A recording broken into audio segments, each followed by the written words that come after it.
l'Union des droites par la jeunesse. C'est le parti que tente Éric Tegner, candidat à la présidence des Jeunes Populaires. TV Liberté s'est rendu au lancement de campagne de cet ex-soutien de Virginie Calmels de 25 ans. Devenu en quelques mois le symbole de l'échec du modèle d'enseignement français, le feuilleton Parcoursup semble toucher à sa fin. De nombreux étudiants resteront sans établissement pour cette année. Madame, Monsieur, bonsoir. L'Union des droites par la jeunesse, c'est le pari fou tenté par Éric Tegner, candidat à la présidence des Jeunes Républicains. Pour le lancement de sa campagne, ce dernier n'a pas hésité à inviter des personnalités de toute la droite. Un sujet d'Olivier Frère-Jacques avec des images d'Hervé Grandchamp.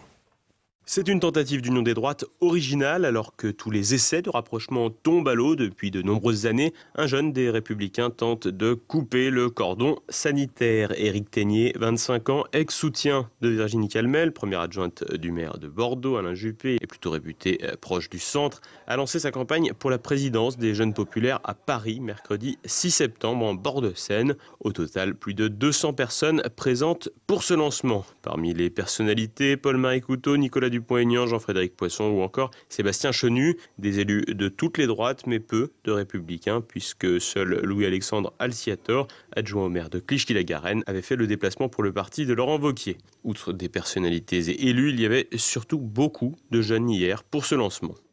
Effectivement, sur le terrain, au niveau des jeunes, on a rassemblé des jeunes du Rassemblement National, des jeunes des Républicains, de Debout la France, et surtout un jeune sur deux qui se dit venir d'aucun parti, mais qui se renaît dans la droite. Également des élus du Rassemblement National, de Debout la France. On regrette simplement que des élus des Républicains n'aient pas voulu venir sur notre invitation. Éric Tegner entend s'appuyer sur une base favorable à l'union des droites, quitte à égratigner ses aînés toujours frileux à tendre la main en direction des partis jugés plus patriotes ou même infréquentables. Il y a 66% des sympathisants les Républicains qui souhaitent une union des droites dès les élections européennes. Donc la base est d'accord avec ce que je porte à mon humble niveau. Ensuite, aujourd'hui, on a plus d'une centaine de jeunes Républicains qui sont présents et qui ont répondu à l'appel de cette soirée. Moi, ce que je note, c'est que les cadres aujourd'hui sont déconnectés d'une partie de la base. Du côté des invités hors républicains, une constante, tous affirment ne pas vouloir récupérer Éric Tegner et disent vouloir plus de dialogue entre les mouvements de droite. Il y a du bon sens ici, le bon sens élémentaire, c'est quand on pense pareil sur beaucoup de sujets, on travaille ensemble, on se parle et on dépasse les querelles de chapelle, d'ego, ce qui tue la droite et la France depuis 20 ans et qui fait qu'on a un pouvoir minoritaire qui détruit le pays. Du côté du Rassemblement national, le député Sébastien Chenu, lui-même ancien membre de l'UMP, aujourd'hui très en vue du côté de l'Assemblée nationale pour son travail parlementaire, a répondu favorablement à l'invitation. Je suis présent d'abord parce que j'ai été invité et qu'en garçon bien élevé, je réponds aux invitations et d'autant plus lorsqu'elles viennent d'un jeune homme que je considère comme courageux et lucide. Courageux parce qu'il brise des tabous, il brise du politiquement correct, il considère qu'il faut parler à tout le monde, et lucide parce qu'il fait les mêmes analyses, les mêmes constats que nous. L'Europe des nations est en train de se réveiller partout, il y a des gens qui souhaitent cette Europe des nations, ils existent dans tous les mouvements politiques, il est temps peut-être que ces gens-là puissent se parler et faire tomber les vieux murs qui ont existé. Faire tomber les vieux murs, c'est aussi ce que propose Jean-Frédéric Poisson depuis déjà plusieurs années. Je suis venu soutenir la démarche d'Éric Tegner qui me paraît parfaitement cohérente avec l'état de la France et l'état des formations politiques de droite. C'est-à-dire sa volonté de réunir et de dialoguer avec toutes les formations politiques, quelles qu'elles soient, et d'ouvrir ce dialogue à tous ceux qui ont en commun un certain nombre d'idées malgré tout, de constituer à terme, pourquoi pas, un socle commun, un programme commun de la droite comme nous l'avons plusieurs fois annoncé avec Nicolas Dupont-Aignan. Et comme M. Tegner a des intentions et un mode d'action et un projet politique qui vont dans ce sens-là que nous souhaitons, je viens naturellement le soutenir puisqu'il m'a demandé de venir le faire. Je le fais avec plaisir. Des personnalités des partis institutionnels présentes, mais aussi le porte-parole de Génération Identitaire Romain Espino ou encore des représentants de la société civile comme l'avocat Frédéric Pichon. Avec plus de 200 personnes présentes, une chose est sûre, Éric Tegner aura réussi un joli coup, donner un retentissement médiatique et politique de premier ordre à une élection pourtant bien secondaire, celle d'un président de mouvement de jeunesse. Et s'il ne part pas favori, le jeune candidat aura en tout cas proposé une ligne différente de celle de son patron des Républicains, Laurent Laurent Wauquiez. Nous, notre but justement, c'est de faire une démonstration de force et de montrer que Laurent Wauquiez, eh bien, si demain il veut que la droite soit crédible, parce que tout l'enjeu repose sur la crédibilité après que Nicolas Sarkozy n'ait pas fait, il faut le dire, le travail entre 2007 et 2012, eh bien, à partir de ce moment-là, il faut que Laurent Wauquiez comprenne que s'il ne sait pas parler avec Nicolas Dupont-Aignan ou Marine Le Pen, eh bien, il y a une partie de la base de la droite eh bien, qui arrêtera de militer chez les Républicains. Un lancement de campagne en fanfare, la présence de personnalités diverses de la droite. Éric Tegnér tente de faire bouger les lignes et se verrait bien réussir là où tout le monde a échoué. Face à lui, le candidat Oran Rehanian, président des Jeunes avec Wauquiez, fait néanmoins office de grand favori. Parcoursup, la fin du calvaire, c'est la rentrée et le fiasco de la sélection post-bac semble prendre fin. Plus de 3000 élèves restent néanmoins sur le carreau. Olivier Frère-Jacques. L'enseignement français va mal, la sélection aussi. Le ministre de l'Enseignement, Frédérique Vidal, a déclaré qu'un peu plus de 3500 bacheliers étaient sans affectation. Terminée mercredi soir, la procédure d'inscription au post-bac, dite Parcoursup, laisse donc plusieurs milliers d'étudiants sur le carreau. Ces derniers auront une dernière chance avec une phase complémentaire à destination des jeunes et pour laquelle il resterait plus de 125 000 places. Beaucoup de places, mais qui ne correspondent pas forcément au choix d'orientation souhaité par les jeunes. Outre les bacheliers sans inscription, 4000 autres étudiants dans le circuit se retrouvent sans proposition. Ajoutez à cela les près de 40 000 jeunes sans proposition et recensés comme inactifs et qui pourtant ont été inscrits sur Parcoursup. Ainsi, une petite cinquantaine de milliers de potentiels étudiants se retrouvent sans perspective d'avenir. Après cette mise à dos, une partie des retraités, le gouvernement pourrait donc être à la peine auprès des jeunes également. Et pourtant, à regarder de près, l'incurie de l'actuel exécutif est loin d'être la seule explication. Le rôle de l'ancien ministre Najat Vallaud-Belkacem dans ce Titanic de la sélection post-bac n'est pas à négliger. Comme pour l'impôt à la source, le gouvernement peut donc partiellement rejeter la faute sur l'ancienne majorité socialiste. Reste qu'en dépit des effets d'annonce de réformes dans l'enseignement et dans le supérieur, après plus d'un an d'En Marche au pouvoir, rien n'a changé.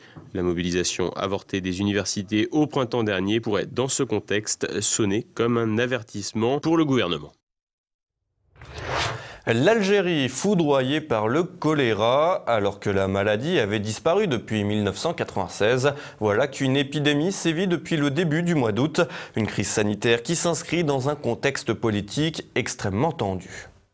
Que les Algériens se rassurent, l'épidémie de choléra est maîtrisée. C'est en tout cas ce qu'a affirmé le ministre algérien de la Santé, Mokhtar Asbelaoui. Depuis le début du mois d'août, 74 cas de choléra ont été confirmés et 2 personnes sont décédées. Une situation sanitaire compliquée à gérer, pourtant les autorités se veulent rassurantes. Selon le bilan officiel, seulement 10 personnes seraient toujours hospitalisées et aucun cas n'aurait été recensé depuis le 29 août. Pourtant, la méfiance reste de mise en Algérie, mais également en France. En effet, le ministère des Affaires étrangères est particulièrement vigilant compte tenu du nombre d'Algériens vivant en France et retournant régulièrement sur place pour rendre visite à la famille. Ainsi, la Direction générale de l'aviation civile a enjoint les compagnies aériennes ayant des liaisons directes avec l'Algérie à désinfecter l'avion si un passager a été pris de vomissements ou de diarrhée, principaux symptômes du choléra. Des craintes justifiées puisque mercredi, près de 150 passagers d'un vol en provenance d'Oran ont été pris en charge à Perpignan après des suspicions de choléra chez un enfant. Une première alerte en France alors que la dernière épidémie remonte à 1854. Retour en vidéo sur les dangers de cette maladie oubliée.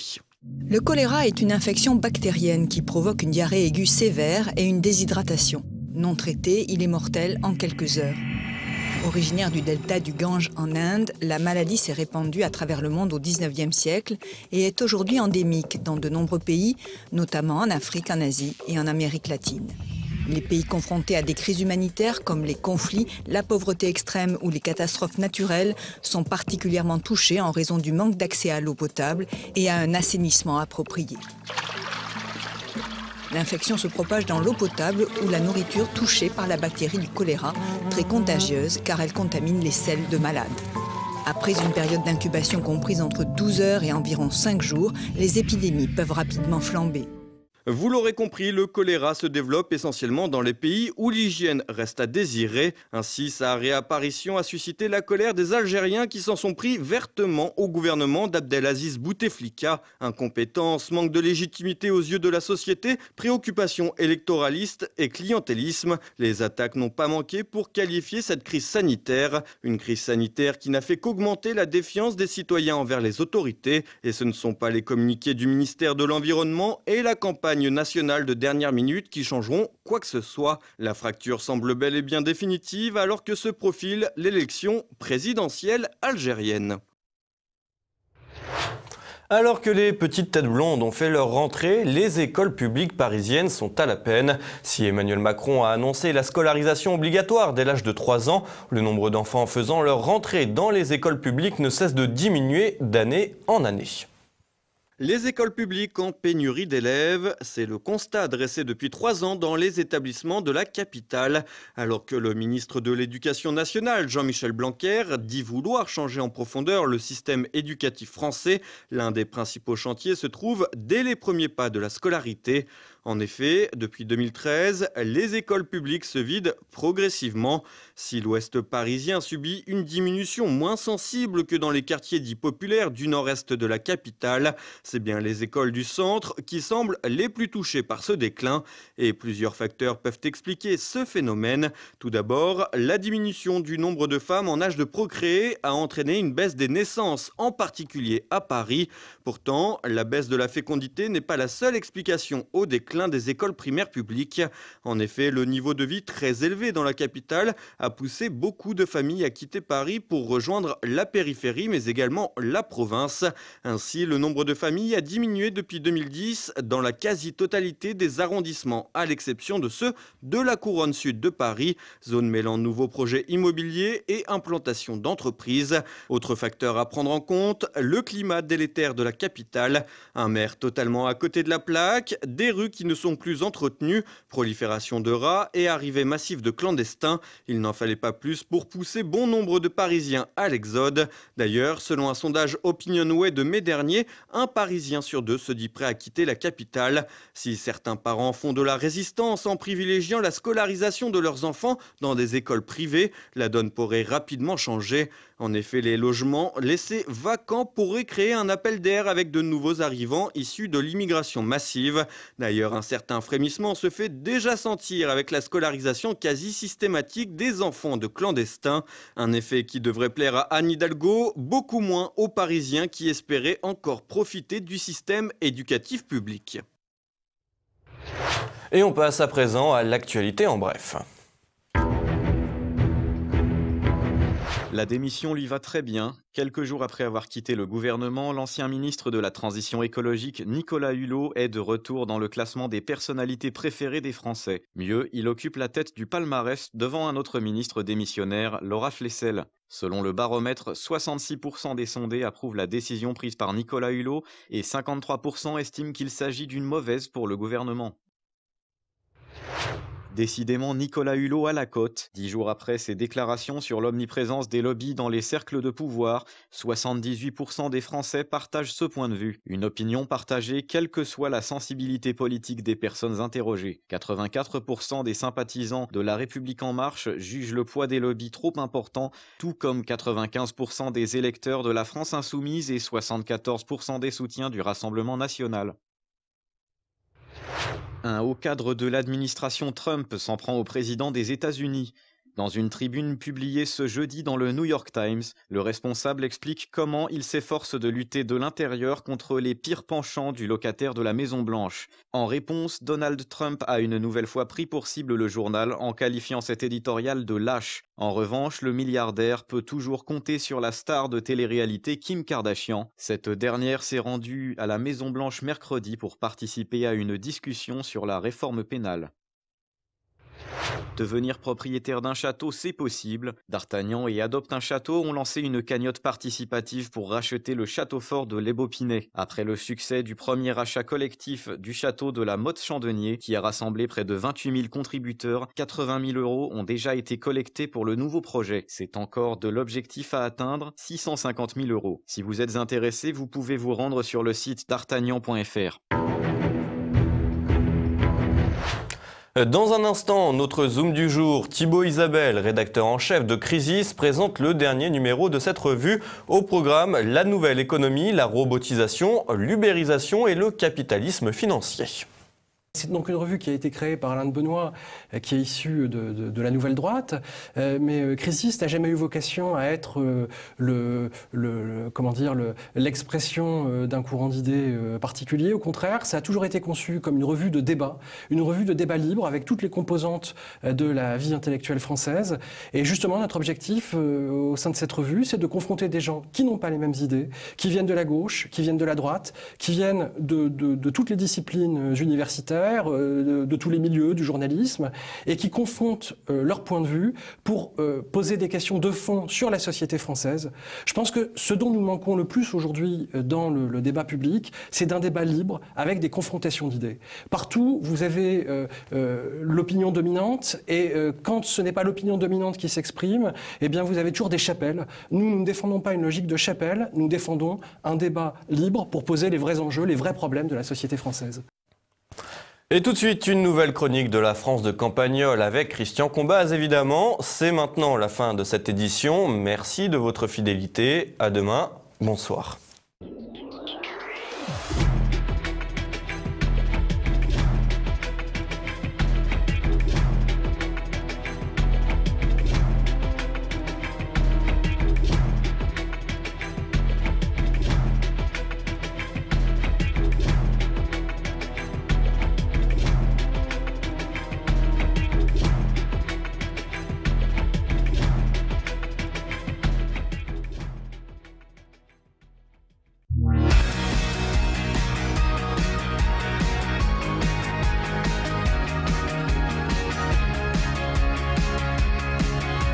Je m'étais promis de revenir à une idée très féconde de notre ami bouquiniste anarchiste Gustave, relative au référendum, à la votation à la Suisse.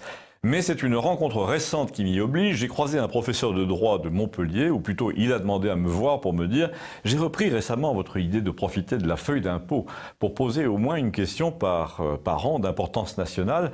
Et c'est quand même une très bonne idée et surtout elle ne coûte rien. » Alors ce monsieur qui se trouvait de passage à Campagnol m'a raconté qu'il venait de lancer de son côté une pétition nationale sur un site nommé change.org pour que le pouvoir consente à réveiller un article de la Constitution, l'article 11, qui donne le droit au peuple de s'emparer des grandes questions pour donner son opinion de manière directe. Cet article a été très peu appliqué, comme on le sait, et puis les gens, me dit-il, ont de moins en moins confiance dans ce genre de consultation depuis que Nicolas Sarkozy a prouvé qu'on pouvait voler un résultat, c'est-à-dire faire le contraire de ce que veulent les gens. Toujours est-il que ce monsieur, dont vous verrez le petit laïus à la fin, en incrustation, a eu deux idées dont l'une appartient à Gustave, ce qu'il admet bien volontiers.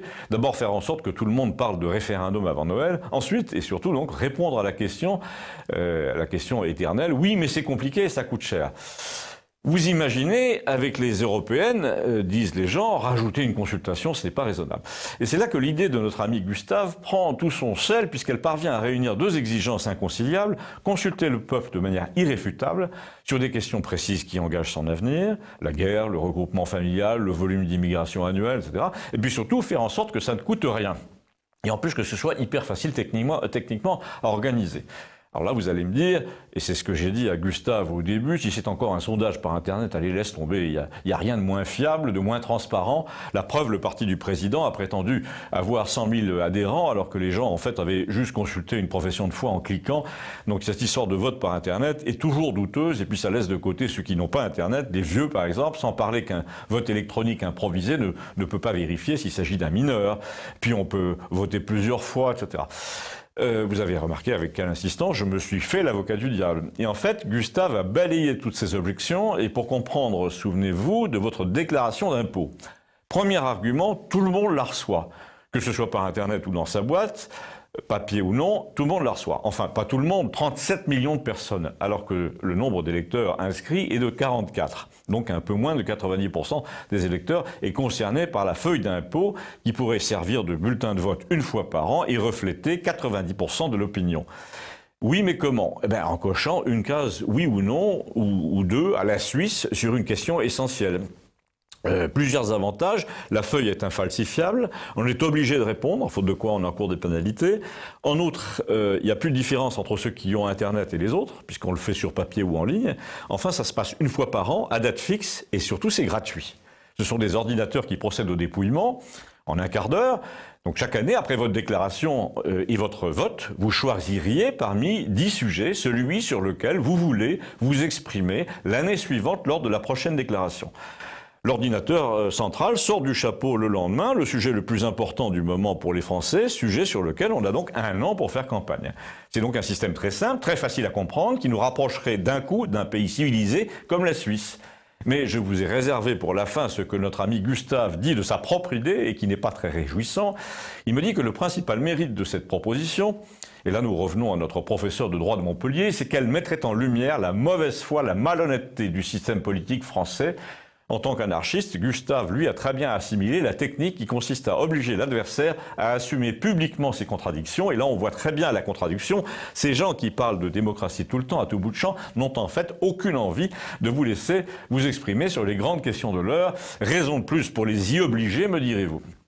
Il est possible qu'ils n'y consentent jamais, mais au moins, vous leur aurez fait honte. Et le seul moyen qu'a trouvé mon professeur de droit là, de Montpellier, c'est de proposer donc une pétition de manière à ce qu'au moins la mauvaise foi de l'adversaire paraisse évidente. Il s'agit d'obliger toute la Macronie à répondre « Non, nous ne tiendrons aucun compte de votre désir d'être consulté directement sur le regroupement familial, par exemple. Nous avons trop peur de l'opinion générale, donc de la réponse. » Pour vous offrir ce simple plaisir, vous devriez la signer, cette fameuse pétition sur change.org. Il y a l'adresse en dessous. C'est comme un chahut, ça peut grossir inopinément, on ne sait pas. Parfois, les chahuts, ça va très loin. Il s'agit de faire du bruit, de taper sur des casseroles. Vous allez voir, ce lien apparaît là sous cette vidéo. Puis je vous mets le petit entretien que ce monsieur a livré à YouTube comme témoignage de la convergence qui existe désormais entre un Gustave anarchiste et un professeur de droit de Montpellier. Parce que décidément, tous les bords de la société désormais se rejoignent sur un thème facile à résumer. On en a marre qu'ils fassent leurs affaires entre eux à nos dépens. Et bien, si c'est votre cas, faites passer merci et signez.